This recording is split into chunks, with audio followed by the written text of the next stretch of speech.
retrouve à la fin et je vais laisser la parole à Emilien. Et bon webinaire à tous. Merci Thomas, bonjour à toutes et à tous. Bienvenue du coup pour ce nouveau webinaire sur les solutions alternatives à la voiture de fonction. Avant de laisser la parole à nos intervenants, rapide tour de table. Stéphane, je vous laisse vous présenter. Oui, donc je suis Stéphane Montagnon, consultant chez Olson, qui est un spécialiste des flottes automobiles. On gère des flottes automobiles, le fleet management, et on conseille les entreprises sur leur politique auto et leur politique mobilité, notamment sur l'optimisation des coûts, l'organisation de la gestion, les modes de financement et évidemment la transition énergétique. Yann, à vous. Bonjour à tous, donc Yann Delobkovitch, je suis le directeur du développement pour la France de Skipper. Donc Skipper, on est maintenant depuis 3 ans l'expert en implémentation de solutions dédiées justement aux alternatives de mobilité, que ce soit autour du crédit mobilité, du forfait mobilité durable ou tout autre de budget que l'entreprise peut mettre en place au profit des salariés. Et je suis ravi d'être là aujourd'hui et de vous parler plus spécifiquement du crédit mobilité. Merci à vous. Jean-Christophe est également présent avec nous ce matin. Jean-Christophe, je te laisse te présenter rapidement. Oui, bonjour à tous. Donc moi, Jean-Christophe, je suis cofondateur et directeur associé d'Ecodev. Je pilote en partie le développement commercial des sujets de mobilité. Voilà, et je vais introduire ce webinaire ce matin pour diverses raisons que je vous présenterai. Merci à vous. Et donc, pour ma part, Emilien Tracol, moi, je suis consultant mobilité durable chez Ecodev. Et donc, j'anime aux côtés de Timothée Kellar l'écosystème mobilité. Donc, avant de vous laisser la parole, quelques mots sur Ecodev et sur l'écosystème mobilité. Ecodev, c'est une agence de conseil et de services qui accompagne aujourd'hui les collectivités et les entreprises, organisations privées et publiques dans leur démarche RSE et développement durable. Aujourd'hui, on est une trentaine de collaborateurs. Notre siège est à Paris. On a également une entité, une présence à Marseille, à Nantes et à Lille. La raison d'être d'Ecodev est de réveiller ou d'éveiller les organisations pour stimuler l'engagement et provoquer le changement. Donc, on a plusieurs métiers. Dans un premier temps, le conseil stratégique. Donc, on accompagne les entreprises dans la définition de leur stratégie RSE, leur stratégie climat et dans la définition de leur raison d'être. C'est également un autre métier d'Ecodev, c'est d'analyser et de mesurer les impacts des organisations, donc à travers des plans de mobilité, des bilans carbone, des diagnostics, ou à travers également des certifications et des labels. On a un autre métier qui consiste à communiquer et à accompagner les organisations dans leur conduite de changement et de développer des actions opérationnelles et efficaces donc, dans les différents métiers que nous traitons. Donc, on est aujourd'hui divisé en 5 pôles d'expertise. Donc, le pôle RSE, le pôle climat-énergie, le pôle mobilité durable, biodiversité et également économie circulaire. En ce qui concerne l'écosystème mobilité, donc l'écosystème mobilité, qu'est-ce que c'est? C'est un hub de compétences.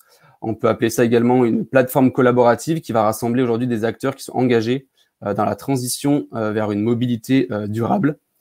On traite aujourd'hui différentes thématiques. Donc, dans un premier temps, c'est un écosystème qui a été créé pour permettre aux employés de s'approprier le management de la mobilité. Donc, on va leur apporter des outils pour qu'ils puissent aujourd'hui développer des solutions efficaces, accompagner le changement de comportement, soutenir la sobriété et l'innovation responsable en développant des solutions respectueuses de l'environnement et enfin de valoriser les solutions innovantes et les acteurs engagés à travers des webinaires, des prises de parole.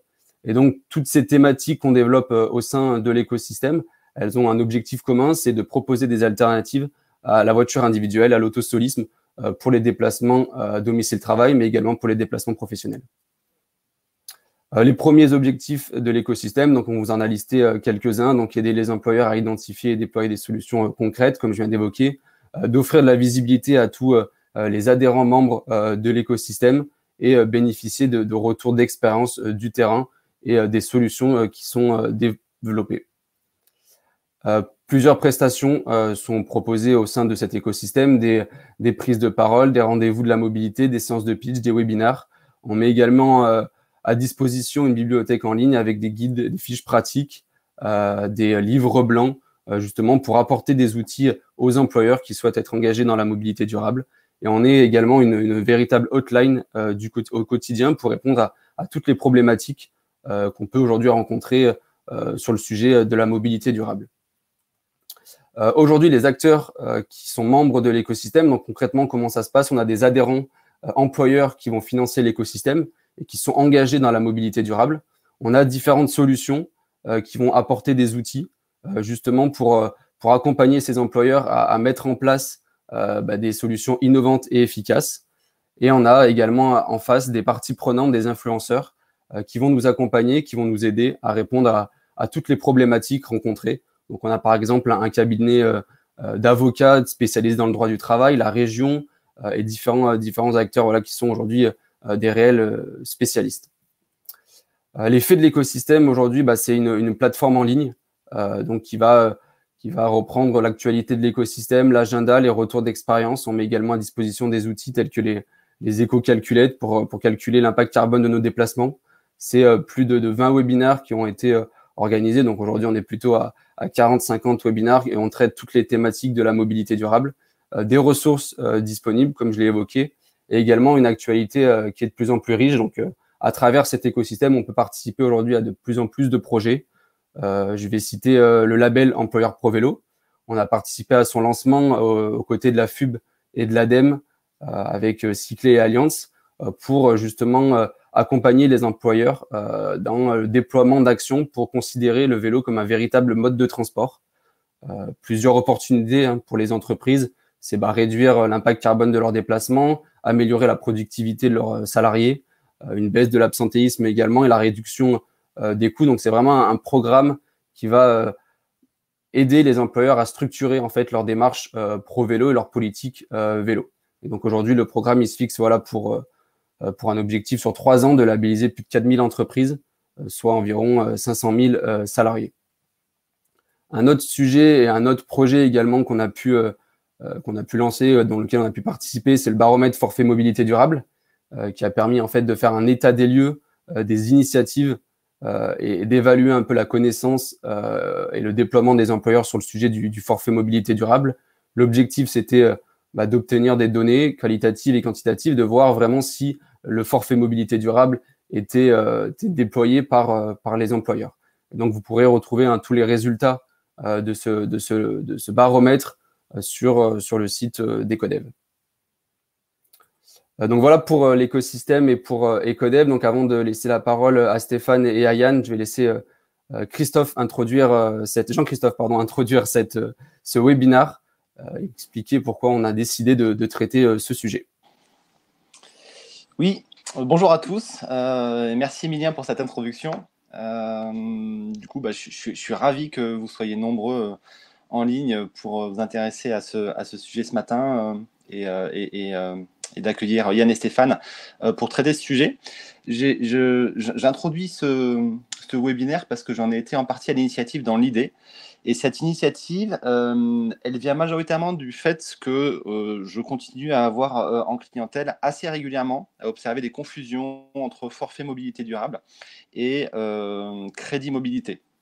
Et du coup, c'est notre métier, on fait beaucoup de pédagogie auprès de nos clients, publics comme privés, sur la différence entre ces deux dispositifs.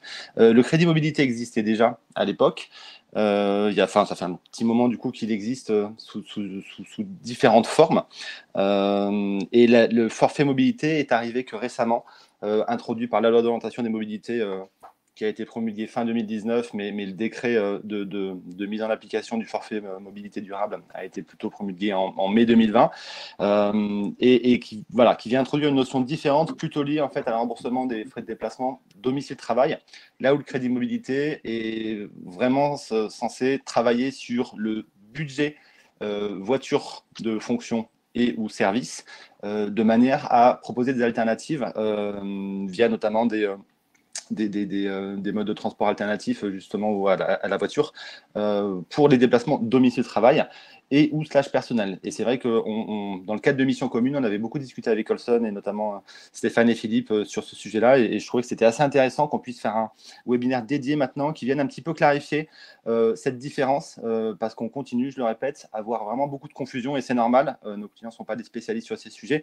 Et en plus de ça, le wording, je trouve, peut prêter à confusion entre forfait mobilité, crédit mobilité. On n'est quand même pas très loin. Il y a le titre mobilité également maintenant qui vient également peut-être créer de la confusion. Et je trouvais intéressant qu'on puisse revenir et expliquer voilà, vraiment la différence. Les webinaires sur le forfait mobilité, on en a fait pas mal. Je vous invite à regarder. Peut-être que Thomas les mettra en lien. Mais on en a beaucoup qui vous permettent vraiment d'expliquer le dispositif, comment le mettre en place, quels sont les montants. On entend beaucoup parler de montant maximum de 500 €. On peut se permettre d'aller beaucoup plus loin. Chez Ecodev, personnellement, on s'est aligné sur le montant du pass transport en commun en Ile-de-France. Donc, on a un forfait mobilité durable à 827 € et quelques par an. Donc, on peut aller au-delà. C'est juste qu'on va au-delà de l'assiette de cotisation sociale, en fait. Et du coup, le forfait mobilité durable, c'est vraiment dédié au trajet domicile-travail pour la plupart du temps. Et nos interlocuteurs y reviendront dessus. Ce matin, on va se concentrer sur le crédit mobilité durable, qui est une alternative plutôt dédiée à la voiture de fonction ou de service. Voilà, donc je vais m'arrêter là. Je vous souhaite à tous et à tous un très bon webinaire. Merci Jean-Christophe. Du coup, je vous laisse Stéphane prendre la main. Très bien. Merci. Donc effectivement, on va parler des alternatives aux véhicules de fonction. On pourrait même parler du véhicule statutaire parce que le véhicule de fonction, ça recouvre plusieurs choses. Des gens qui ont un besoin pour travailler au quotidien de leur véhicule et de faire des tournées, et puis des gens pour qui ça fait partie intégrante du package. Et puis j'ai rajouté une petite parenthèse thermique parce qu'il y a aussi un petit sujet un gros sujet de transition énergétique qu'on peut intégrer dans la réflexion. C'est aussi comment on quitte le véhicule thermique pour aller vers autre chose. Et cette autre chose, ça peut être du véhicule électrique, mais ça peut être du crédit mobilité et on va voir les alternatives. Alors, comme je l'ai dit, Olson, on est spécialiste de la flotte auto. Deux métiers principaux, le conseil et le fleet management, la gestion des flottes. Donc, on a une bonne connaissance des problématiques opérationnelles de nos clients, mais aussi stratégiques liées au sujet. Et puis, on gère depuis maintenant presque 18 mois les nouvelles mobilités, les bornes de recharge pour le compte de nos clients, les flottes de vélos et tout ce qui est lié à ça. Et puis, on organise des formations. Voilà. On est basé en France, 2 implantations, Île-de-France et en Normandie, en Seine-Maritime. Et on va finir 2021 à plus d'1 million € de chiffre d'affaires. Et Olson est une société qui a 5 ans. Ah oui, il faut que j'appuie.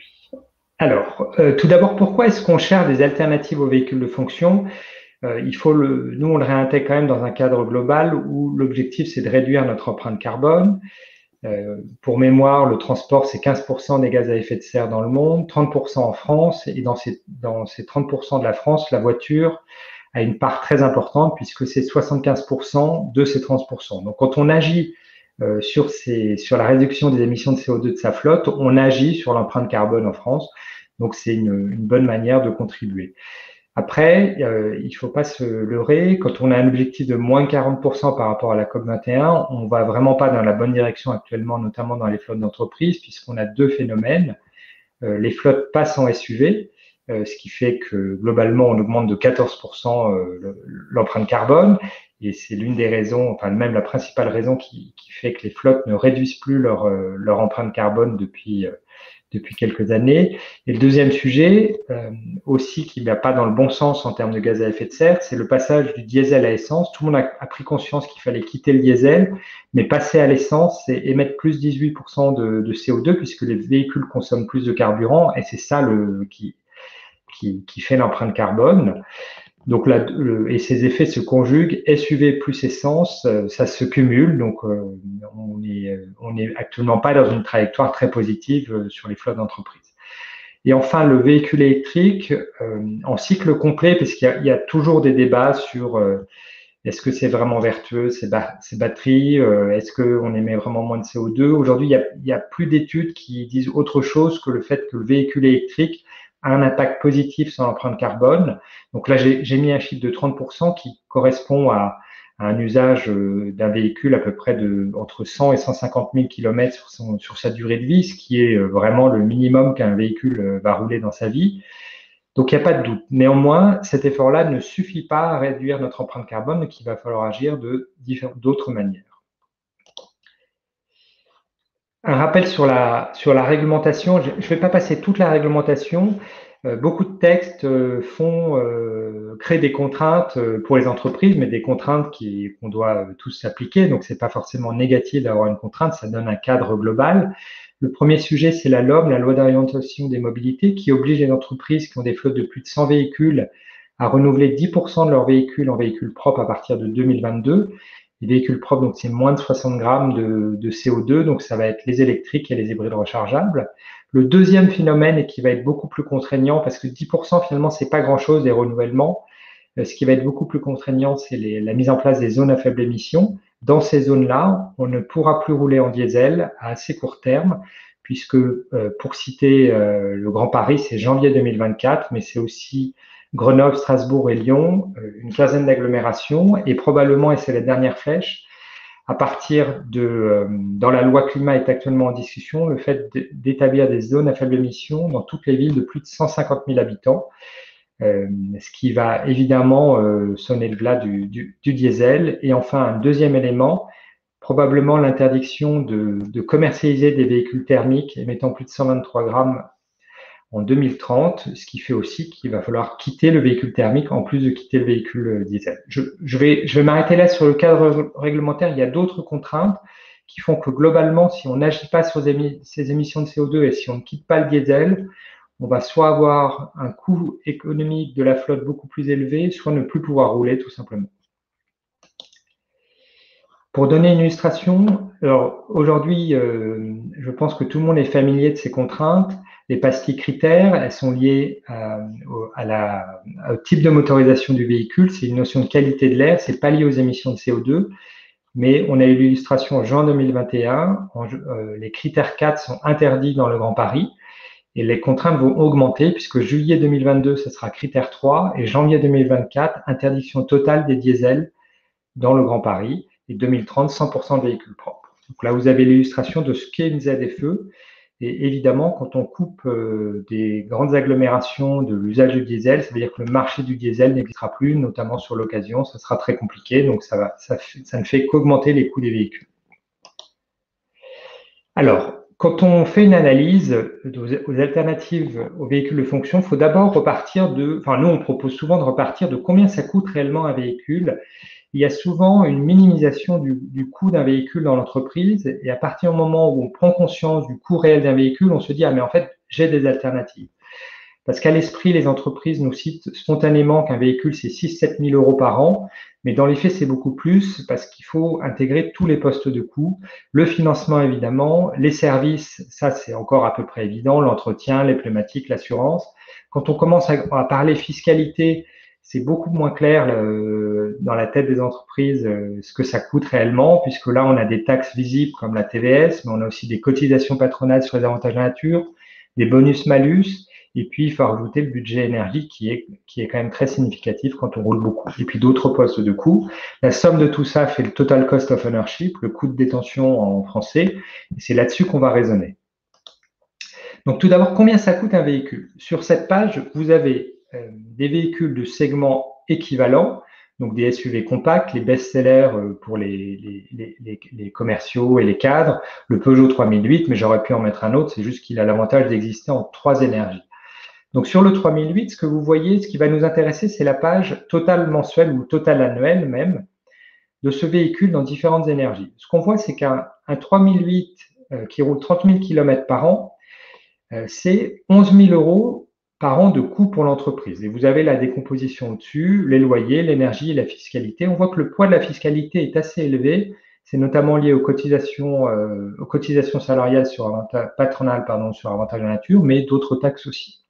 Quand on passe en essence, aujourd'hui, ça coûte pas plus cher d'être en essence qu'en diesel, même pour des gros rouleurs, mais c'est pas parce que l'essence est moins chère, c'est surtout que le diesel voit les conditions économiques se dégrader, notamment comme les valeurs de revente sont plus basses, les loyers augmentent, ce qui fait que ça augmente le coût du véhicule diesel. Donc, les coûts des flottes ont augmenté de manière très importante depuis 3 ans. Ça ne se voit pas parce que ça s'est fait petit à petit, mais le même véhicule vaut globalement 15 à 20% plus cher qu'il y a 3 ans. Et après, on va avoir l'hybride rechargeable. Alors, l'hybride rechargeable, c'est en général ce qu'on considère comme le meilleur compromis. Alors, c'est pas ce que je considère comme le meilleur compromis, mais c'est ce que les gens considèrent comme le meilleur compromis, en se disant, j'ai un véhicule électrique et un véhicule thermique. Alors, je pense qu'on a plutôt les contraintes des deux. On a des véhicules qui sont relativement lourds, qui consomment, qui roulent globalement plutôt sur le moteur thermique, qui ont des très faibles autonomies électriques et donc une contrainte de recharge quotidienne, voire 2 fois par jour pour pouvoir utiliser le moteur électrique. Donc, c'est des véhicules qui coûtent cher, qui sont lourds, peu performants et néanmoins qui sont très fortement plébiscités dans les entreprises. Mais ces véhicules coûtent cher, on voit plus de 12 000 €, donc on a une hausse du coût. Et ça, c'est dans un usage, alors excusez-moi de l'anglicisme, j'ai mis PHEV, good usage, donc c'est hybride rechargeable, bon usage, hybride rechargeable, mauvais usage. Là, on passe à presque 13 000 €, donc 10% de plus de coûts et une catastrophe en termes de bilan CO2 puisqu'on va consommer finalement plus qu'en diesel, plus qu'en essence avec ces véhicules. Et enfin, l'électrique, lui, il a plusieurs contraintes, évidemment, la recharge, quelques sujets d'autonomie, mais dans cet exemple, on est sur un véhicule qui a 500 km d'autonomie. Donc, 500 km d'autonomie, ça permet quand même de rouler énormément. On va parler de 100 000 km par an si on roulait tous les jours ces 500 km, mais globalement, si on est à 50 000 km par an, c'est faisable. Ces véhicules électriques, ils sont aujourd'hui hyper compétitifs. Il n'y a pas moins coûteux qu'un véhicule électrique sur le marché, notamment parce que certes, les prix d'achat sont plus élevés que leur équivalent thermique, mais il y a beaucoup d'aides fiscales. Les valeurs résiduelles sont très élevées. Le coût de l'énergie est 2 à 3 fois moins élevé qu'en thermique, ce qui fait qu'en coût de détention, le véhicule électrique, c'est l'option la moins coûteuse. Donc, chaque fois qu'on vous dira la transition énergétique, ça coûte cher, c'est pas vrai. Ce qui coûte cher, c'est de ne pas agir, c'est de ne pas changer ses pratiques, mais un véhicule électrique, c'est aujourd'hui le plus compétitif et en termes d'usage, on a des véhicules très performants. Mais ça nécessite un changement, ça nécessite la mise en place d'une infrastructure. Alors, pourquoi on fait cette synthèse? C'est pour voir qu'avec ces 11 000 € du véhicule thermique, on va pouvoir faire pas mal de choses en termes d'alternatives.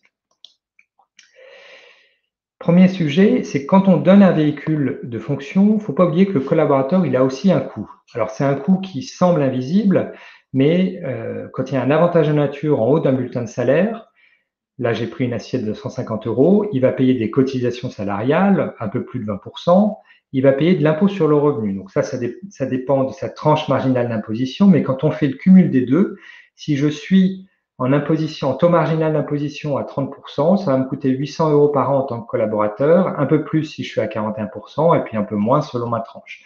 Donc le véhicule, c'est pas à coût zéro pour l'entreprise, c'est environ 1 000 € par an pour le collaborateur qui ne voit pas forcément, mais qui existe bien. Donc, c'est un avantage, mais c'est aussi un coût pour le collaborateur. Ensuite, en termes de synthèse véhicule, je vais aller assez vite pour rentrer dans les alternatives, mais le PHEV, vous avez compris qu'on est moyennement favorable. On a une offre véhicule qui est très concurrentielle d'un point de vue largeur de gamme, attractivité, et même économiquement, même si ça coûte plus cher qu'un véhicule thermique. Par contre, les aspects négatifs qu'il faudra traiter si on va sur ce type d'alternative, c'est l'infrastructure de recharge au domicile, indispensable pour ces véhicules, un coût d'énergie qui est très élevé, un coût d'avantage de nature très élevé, puisque les assiettes de calcul sont plus élevées, donc ça coûte plus cher aussi sur ce point-là, et puis un impact très limité sur les émissions de CO2. Le véhicule électrique, beaucoup d'avantages fiscaux, sur les consommations électriques, sur l'avantage de nature, sur l'amortissement non déductible, sur des bonus, l'exonération de TVS, la carte grise. La somme de ces avantages correspond entre 2 500 et 3 500 € par an par véhicule. Ça ne durera pas dans ces proportions puisque progressivement sur le prochain semestre et le semestre d'après, il va y avoir 1 000 € de moins par an, donc environ 250 € de moins dans le calcul que je viens d'évoquer. Mais globalement, c'est un véhicule qui est aidé fiscalement et qui va continuer de l'être au moins pendant 2 ans. Donc, le véhicule électrique, comment on le rend attractif? Tout d'abord, comme on le voit économiquement, on peut proposer des véhicules de meilleurs standards que les véhicules de la car policy. C'est assez incroyable, mais on a des meilleurs véhicules en électrique pour le même budget que les véhicules thermiques. On a une offre qui grandit de jour en jour. C'est vraiment de jour en jour. Toutes les semaines, il y a des nouveaux modèles qui sortent. Par contre, les contraintes, c'est le besoin d'une infrastructure. Et souvent, c'est pour rassurer la mise en place d'un budget courte durée. Et là, on va rentrer dans la notion de crédit mobilité ou de solutions alternatives. Souvent, pour faciliter le changement, il faut financer une borne et proposer un budget courte durée. C'est le premier package qu'on va évoquer. Voilà, la somme des contraintes qui s'appliquent aux entreprises, réduire ses émissions de CO2, des contraintes croissantes pour circuler en agglomération, des nouvelles normes qui augmentent le coût, et puis des attentes des collaborateurs. C'est pour ça qu'il faut construire des nouvelles politiques mobilité pour éviter cette hausse de coûts, pour rester attractif vis-à-vis des collaborateurs, et puis pour respecter tout simplement la réglementation. En termes de leviers, vous avez plusieurs leviers. Vous pouvez diminuer le nombre de kilomètres, vous pouvez proposer des alternatives, et ça c'est très important, c'est le crédit mobilité ou les primes vélo, ou les primes ou du vélo plus du cash. Donc ça c'est important de ne pas imposer à un collaborateur qui n'a pas un besoin professionnel un véhicule, mais lui proposer une alternative. On peut travailler sur le downsizing des véhicules, on peut proposer sur l'accès aux véhicules électriques pour tous les conducteurs. Et ça, on le fait grâce à l'accompagnement qu'on évoquait, la mise en place d'une infrastructure de recharge, des budgets mobilité pour compenser les vacances, notamment si le collaborateur a des craintes. Et puis la dernière mesure qui est très peu mise en place, c'est mutualiser la flotte pour réduire la taille. On a souvent des solutions d'autopartage qui sont mises en place, mais c'est plutôt une flotte en plus de la flotte existante. Elle s'adresse assez peu aux véhicules de fonction, mais il nous semble intéressant dans le temps de réfléchir à ces mécanismes de mutualisation des flottes, notamment pour les véhicules statutaires qui ont parfois des taux de garage assez élevés et permettre aux gens d'accéder aux véhicules selon leurs besoins. Ça paraît intéressant. Et d'un point de vue économique, quand on met en face de ces différentes idées des budgets, on va raisonner en package. On va se dire un collaborateur, il peut avoir un package classique, le véhicule thermique, mais il peut avoir un package en downsizing, qui soit thermique ou électrique, et comment je lui compense, parce que chaque fois que vous proposez un package, il faut imaginer qu'il faut qu'il ait la même valeur aux yeux du collaborateur, sinon il ne sera pas choisi. On peut proposer ce qu'on appelle de l'électroflexi, un véhicule électrique et puis un thermique au forfait, ou du multimodal, sans véhicule, mais avec de l'autopartage, une prime, du vélo de fonction, du thermique au forfait, et enfin du cash. C'est quand même souvent le plus simple de dire, si j'ai pas besoin de voiture, combien je donne au collaborateur en échange de l'abandon de son véhicule. Économiquement, qu'est-ce que ça donne? Donc, nous, on propose de raisonner, on part du package de base. Donc là, j'avais mon véhicule qui valait 11 800. Ça dépend évidemment de votre car policy, du roulage annuel de vos collaborateurs. Mais si je pars sur ce package, je peux tout à fait proposer l'équivalent en prime, c'est 7 000 € bruts. Donc, vous prenez 7 000, vous rajoutez les cotisations patronales, ça va faire 10 500. Donc, on est sur des budgets proches. Je peux tout à fait proposer une prime plus un vélo. Je baisse le montant de la prime. Je rajoute un vélo, ça fait toujours un package équivalent. Je peux proposer un hybride rechargeable avec une borne, et ça, c'est indispensable de mettre la borne. S'il n'y a pas de borne, on peut proposer aucun de ces véhicules, parce que là, ça va être la catastrophe en termes de consommation de carburant sinon. Et là, on voit que le budget augmente très vite au-dessus. Donc, proposer ce type de package, c'est proposer des budgets supérieurs.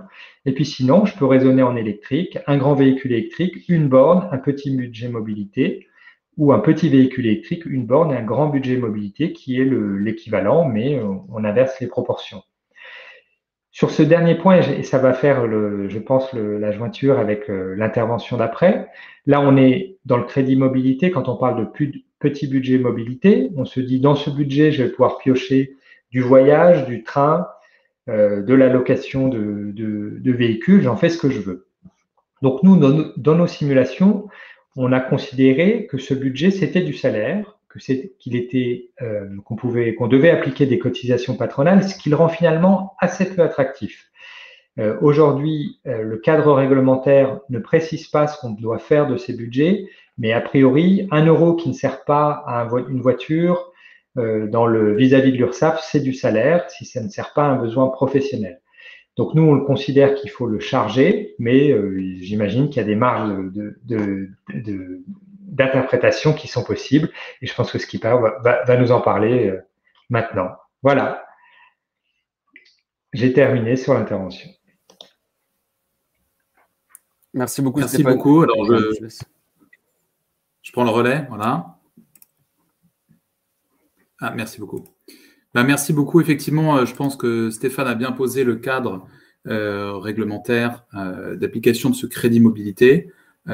C'est évidemment un sujet qui est complexe, on va dire, pour définir ce qu'il est possible de faire, pour définir quel crédit je peux mettre en place et proposer aux collaborateurs, et surtout pour éduquer le collaborateur sur ses possibilités et ce qu'il peut mettre en place. Nous, Skipper, on intervient depuis maintenant 3 ans dans la mise en œuvre opérationnelle de ces budgets, de ces crédits, de ces forfaits dédiés à la mobilité. Donc, notre outil est agnostique en termes de quel type de budget, quel type de raisonnement fiscal, etc. Et donc, l'outil a une grande souplesse pour mettre en œuvre ces différents sujets. Ici, sur le crédit mobilité, et comme disait Stéphane, nous, on a la solution technique pour permettre aux salariés de consommer ce qui lui reste après un changement de son véhicule statutaire. Et je vais vous montrer comment est-ce que ça fonctionne concrètement. D'abord, un petit point de contexte, un petit point sur le marché.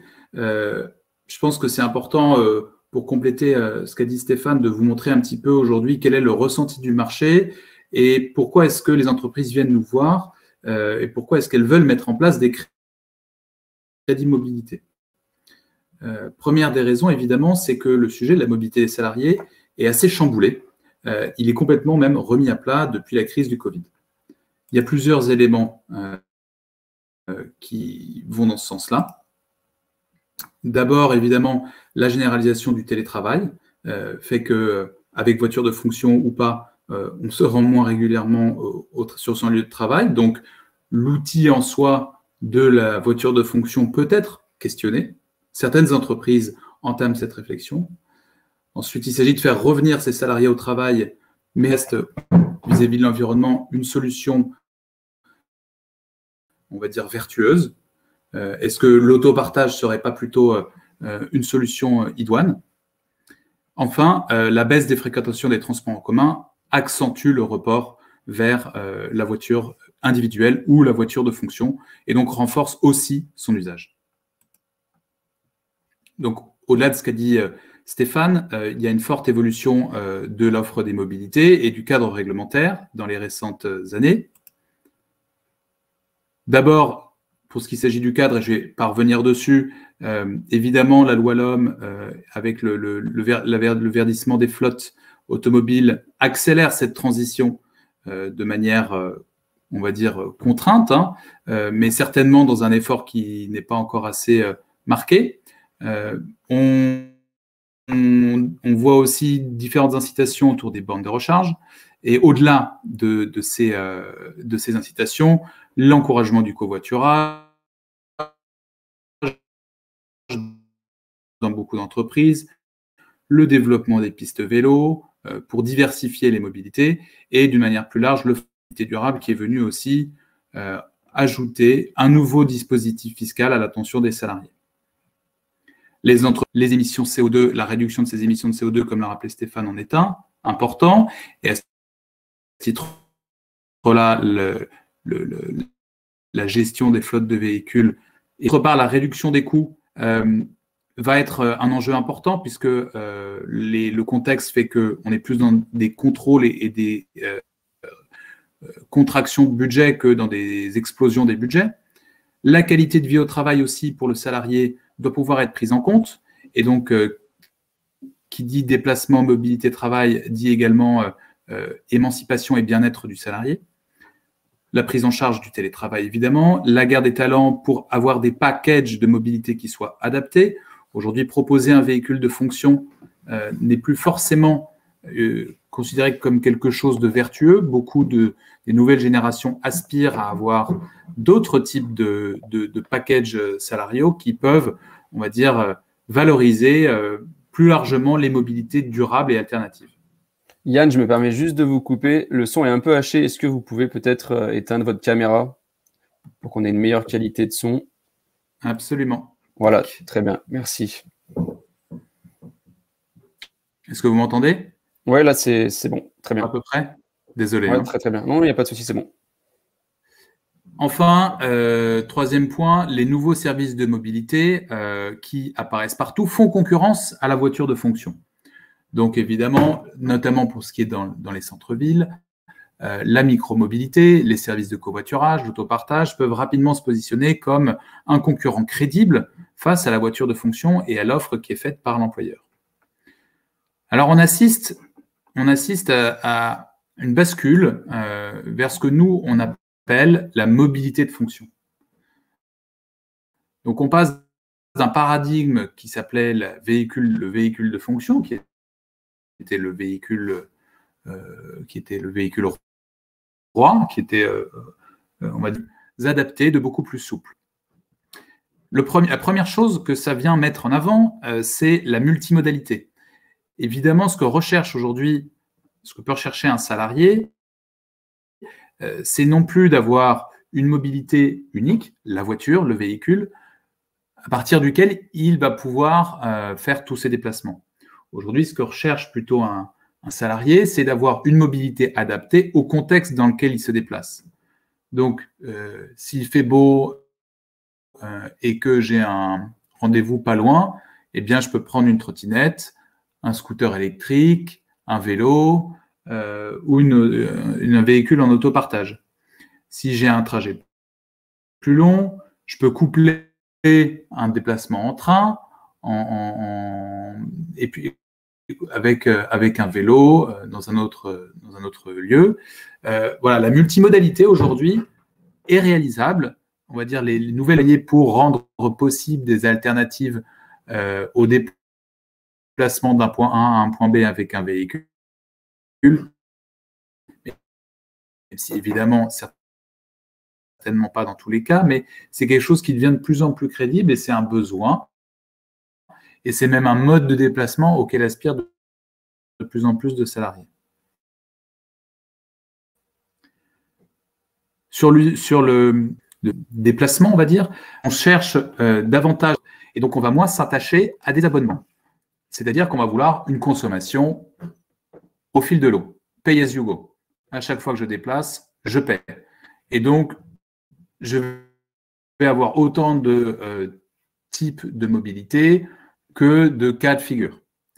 Donc, je n'ai plus forcément besoin d'un abonnement qui m'attache à un service de mobilité, mais je cherche plus à avoir une possibilité flexible de choisir ou pas telle ou telle mobilité. Et enfin, le phénomène plus large qu'on connaît évidemment, on est en train de passer d'un paradigme de la possession, le véhicule statut. J'ai besoin d'un véhicule dans tel ou tel cas, j'ai pas soit rendu possible.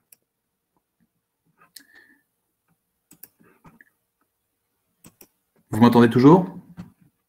Oui, oui, toujours. Ah, bah là, je crois que du coup, on vous entend plus. Je crois que ça a coupé. On va attendre peut-être une petite minute que Yann se reconnecte. Peut-être avec une meilleure connexion, j'espère.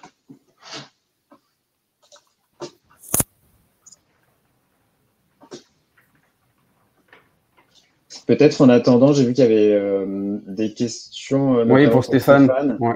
Avec plaisir. Alors. Une des questions. Oui, vas-y. L'employeur a une obligation légale de rembourser tout frais professionnel engagé par le collaborateur sur justificatif. Comment le prendre en compte dans le calcul du budget mobilité? Et ben c'est selon moi, c'est ce qui est compliqué, c'est qu'effectivement, à partir du moment où c'est un frais professionnel, il doit être remboursé par l'entreprise. Donc, il va falloir mettre en place un compteur séparé entre déplacement professionnel et déplacement personnel. Et là, c'est les solutions technologiques qui vont permettre de le faire, mais il faudra identifier pour chaque trajet s'il était pro ou personnel, donc fixer des nouvelles règles vis-à-vis du collaborateur pour être sûr de si il renonce à son véhicule, qu'on ne se mette pas à rembourser des frais qui étaient initialement prévus, qui étaient notamment prévus dans le budget, ou en tout cas, il faut les inclure dans le budget qu'on donne. Voilà. Ça marche. Ensuite, est-ce qu'il y a des... Je continue, j'attends que Yann est de retour. Yann est de retour, c'est bon. Ouais. Okay. Est-ce qu'on t'entend, Yann? Le micro est coupé pour l'instant. Là, ça devrait être bon. Est-ce que vous m'entendez? Oui, très bien. Parfait, désolé, hein, j'espère que ça n'arrivera plus. Donc, je continue. Tac. Le verdissement des flottes, on en a également déjà discuté. C'est quelque chose qui est en cours dans beaucoup de renouvellement de flotte et de parcs de véhicules. Donc, l'électrique, l'hybride sont des moyens évidemment importants pour l'entreprise de verdir leur impact CO2 et de transitionner dans les offres de catalogue la flotte de véhicules vers des solutions plus vertes. Donc, le crédit mobilité fait partie de ces solutions dans lesquelles on peut proposer des packages aux salariés avec des véhicules hybrides ou électriques et un complément en cash, comme l'a montré Stéphane. Chez Skipper, nous, on développe le principe du flex commuting. Donc, l'idée, c'est d'offrir des budgets qui donnent toute cette souplesse et cette flexibilité aux salariés de pouvoir modifier en fonction de plein de critères personnels et infrastructuraux aussi leur mobilité d'un jour à l'autre.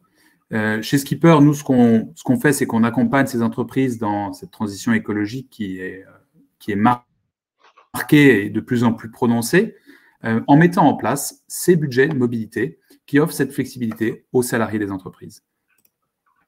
Donc concrètement, comment est-ce que ça fonctionne pour une entreprise? Comment est-ce que Skipper aide les entreprises à mettre en place le crédit mobilité?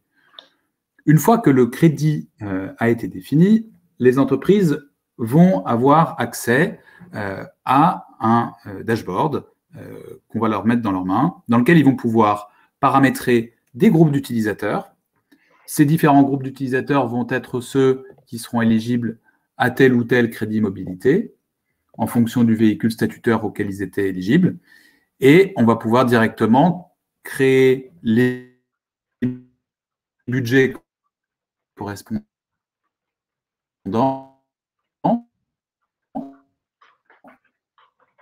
Alors, chacun, évidemment, a un budget différent. Hein, c'est très, très personnel, encore une fois, et c'est en fonction de la solution retenue.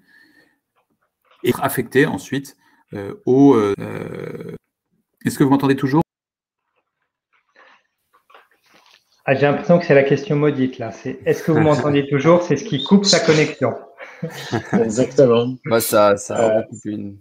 Bon, je continue. Bon, Stéphane, on va continuer sur les questions. Ouais. Du coup, il y avait une autre question sur existe-t-il aujourd'hui? Ah, bah, Yann est de retour. Oui, je suis de retour, désolé. Bah, c'est bon, on vous laisse reprendre la main. J'accélère avant que ça recoupe. Donc, une fois que les budgets ont été créés, les groupes de bénéficiaires déterminés, on va définir les mobilités éligibles, donc selon la car policy. Et là, pour savoir quelle mobilité peut être utilisée avec le crédit mobilité, il y a une grande souplesse en fait. C'est en fonction de la car policy, c'est en fonction de ce que l'entreprise veut mettre en place.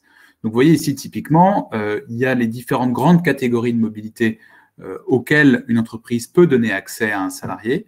Eh bien, l'entreprise est libre de choisir en fonction d'une cohérence, en fonction d'un plan de mobilité, en fonction d'une politique RSE, elle est libre de choisir ce qu'elle veut donner comme accès pour le salarié. Et tout ça va être paramétré et synchronisé directement dans l'outil Skipper.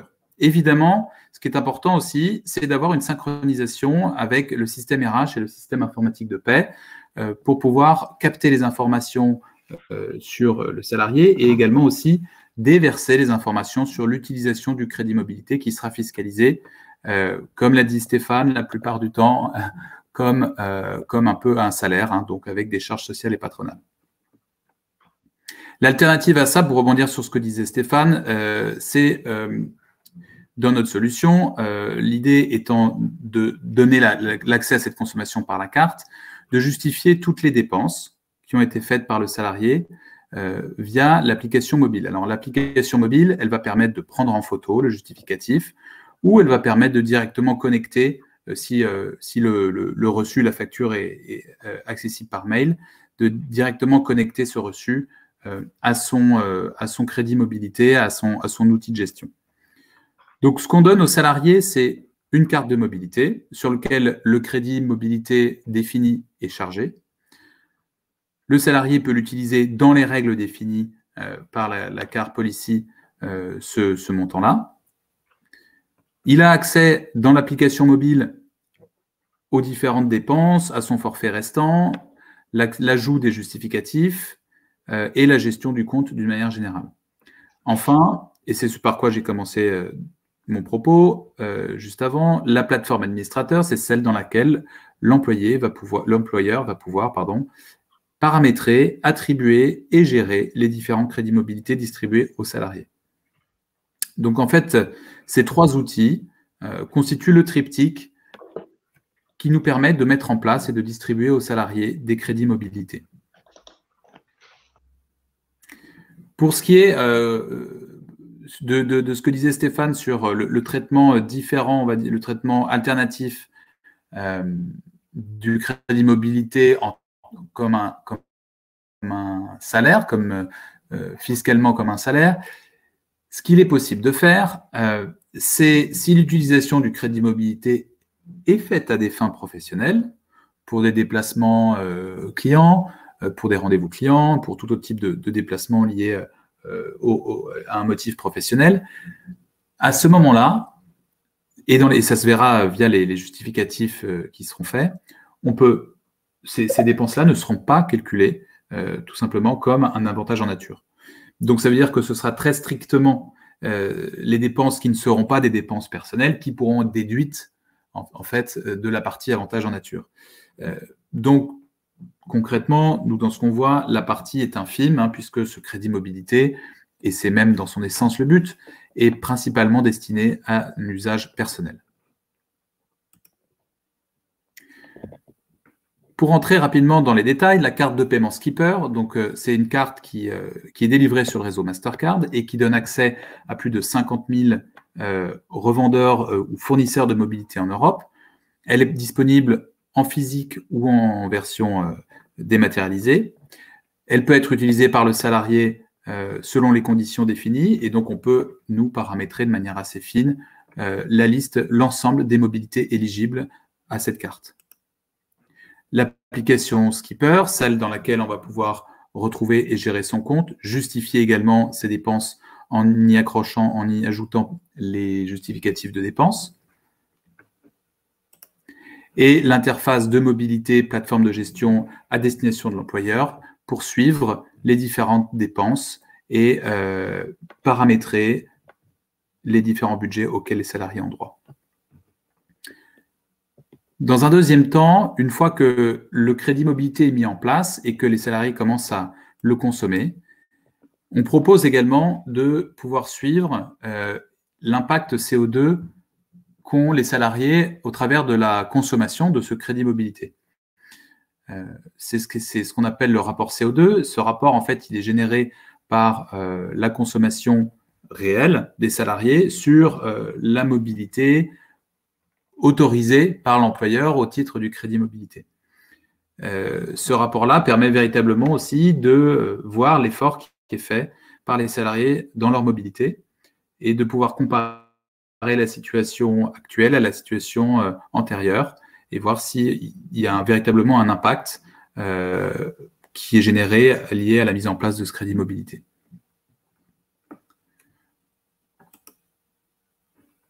Voilà ce que je pouvais vous montrer pour l'outil de mise en place et d'implémentation du crédit mobilité chez Skipper.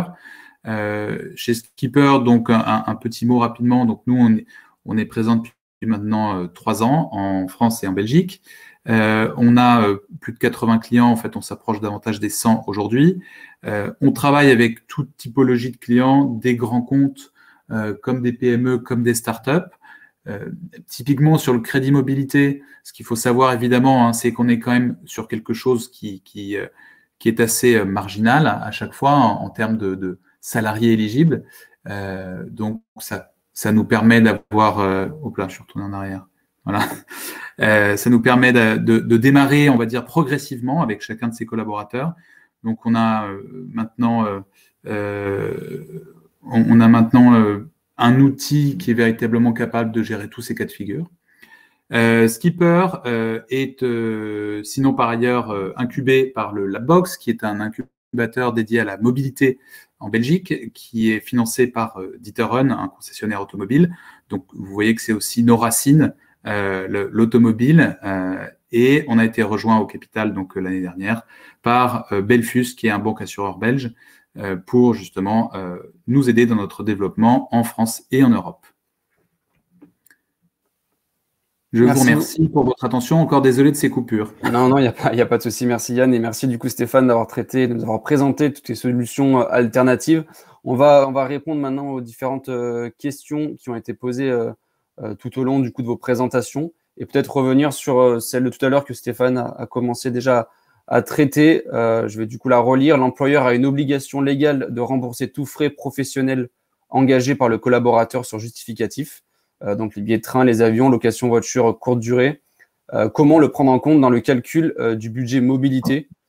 Je ne sais pas si Yann, vous voulez répondre et compléter, Stéphane, également votre réponse de tout à l'heure.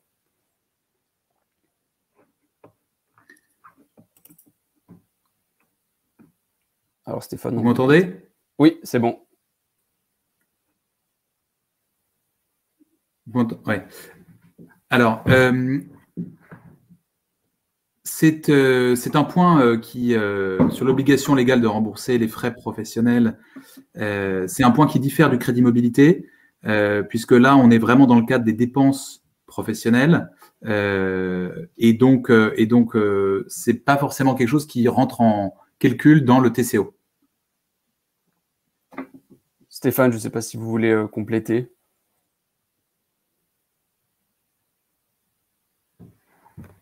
Alors, Stéphane n'est plus là. Alors, je ne sais pas s'il nous entend.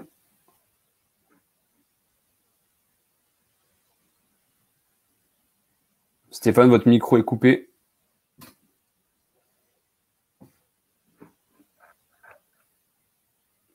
Bon, on va peut-être passer du coup à une autre question en attendant qu'il revienne. Existe-t-il des offres en location longue durée permettant de disposer d'un petit véhicule électrique pour répondre aux besoins quotidiens et une mise à disposition d'un véhicule plus grand pour répondre aux besoins ponctuels? Exemple des vacances. Je ne sais pas, Yann, si vous pouvez répondre à cette question.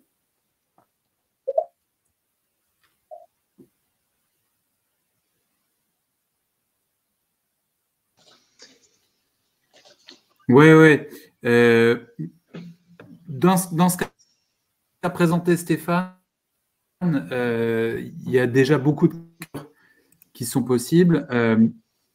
L'élongation, ça peut tout à fait.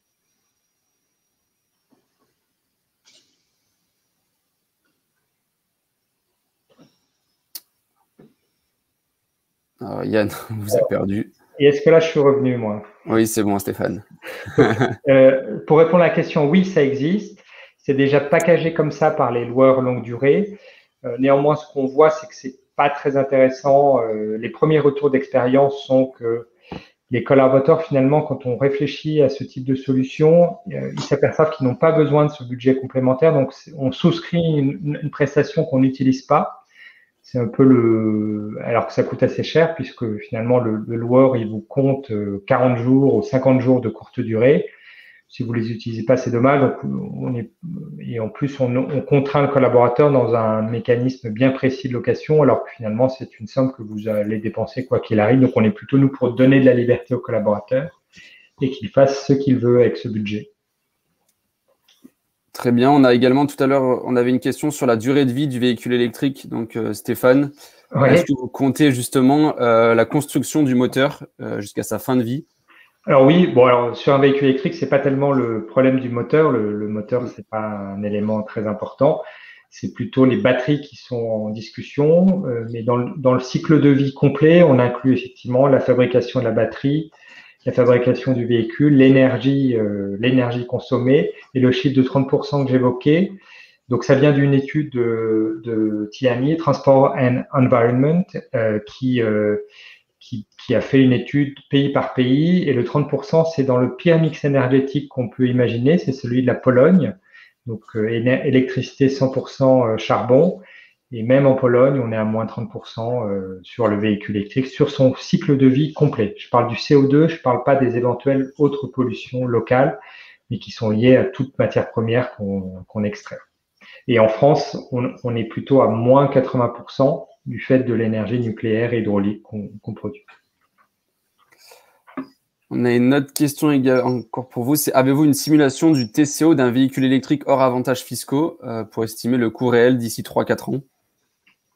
Eh bien, oui, mais ce qu'on peut dire, c'est que il y a les dispositifs fiscaux qu'on connaît qui vont s'arrêter, les aides fiscales. Donc, c'est notamment les bonus qui sont aujourd'hui pour une entreprise de 5 000 € pendant jusqu'à demain soir. Donc, si vous commandez un véhicule jusqu'à demain soir, c'est 5 000 €, 4 000 € ensuite jusqu'à la fin de l'année, 3 000 € l'année prochaine.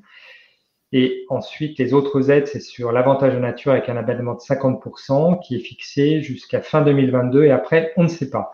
Donc, l'avantage fiscal global lié à tout ça, je l'ai dit, c'est à peu près entre 2 500 et 3 500 €. Vous le divisez par 12 mois, ça vous fait 200 €. C'est à peu près le coût de la fiscalité d'un véhicule actuel thermique. Donc, ça va être un mécanisme de balancier. Ça va pas être moins cher dans le temps, dans le futur, de rouler en électrique. C'est juste que ça va coûter de plus en plus cher d'être en thermique. Yann, vous êtes de retour. On a une question sur le crédit mobilité. Est-ce qu'il permet justement une réduction des frais de mobilité pour l'employeur? Et si oui, comment? Alors, quand on considère le TCO et qu'on attribue donc une part dédiée au crédit mobilité, on va se rendre compte que très souvent, le salarié ne va pas consommer tout ce qui lui est affecté en crédit mobilité. Du moins, il va mettre plus de temps à le consommer. Donc, effectivement, il y a un vrai impact sur les frais de mobilité, aussi pour des raisons de contexte, parce que la mobilité est plus aussi intense qu'elle pouvait l'être encore il y a 2 ans. Donc, à court terme, à moyen terme et à long terme, ça peut avoir un vrai impact sur les frais de mobilité. Après, ce qu'il faut savoir, c'est que c'est à l'employeur de décider quel type de package il veut mettre en place et s'il veut rester à iso-budget par rapport au TCO ou s'il veut diminuer le budget consacré à cela. Et donc, à partir de ça, il peut déjà avoir un impact sur ses frais liés à la mobilité en tant qu'employeur. Maintenant, c'est des négociations et c'est des choix qui doivent être laissés aux salariés. Donc, on va dire l'employeur peut proposer des packages, mais le comportement rationnel d'un être humain va forcément se diriger vers l'offre la plus élevée en général. Hop, ça peut-être. Il est 10 heures, on peut traiter peut-être une dernière question pour vous, Yann. Nous souhaiterions proposer aux salariés à la place d'un véhicule de fonction la mise à disposition de la somme équivalente pour des services de mobilité. Le montant dépasse le plafond d'un crédit mobilité. Est-il possible d'utiliser la carte de mobilité? Et quelle est la fiscalité? Pour cette dernière question de la matinée.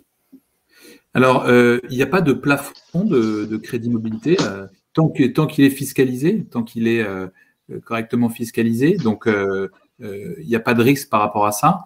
Et oui, utiliser une carte de mobilité, c'est une solution aussi sécuritaire pour loger des montants importants. Le tout étant évidemment de bien affecter le calcul des cotisations patronaux et salariaux qui est afférent à ce crédit mobilité. Ça reste une condition indispensable et le calcul de cette fiscalité est un point indispensable avant de la mise en place d'un crédit mobilité. Donc oui, tout à fait. C'est le moyen, on va dire, le plus simple, le plus efficace de mettre en place un crédit mobilité que de passer par une carte. Très bien, merci beaucoup Yann et merci Stéphane du coup d'avoir répondu à toutes ces questions et d'avoir traité les alternatives à la voiture de fonction. Donc comme l'a dit Thomas, le webinaire sera revisionnable du coup sur la page YouTube d'Ecodev. Du coup on vous remercie, on vous souhaite une excellente journée. On a également un autre webinaire la semaine prochaine qui traitera du pardon, excusez-moi, j'ai oublié la thématique. La micromobilité. La micromobilité, pardon. Voilà, très bien. Merci Thomas. Sur la micromobilité, du coup, on vous invite à vous inscrire, pareil, sur la page d'Ecodev. Merci à vous et excellente journée. Merci à tous. Au revoir. Merci à Merci. tous.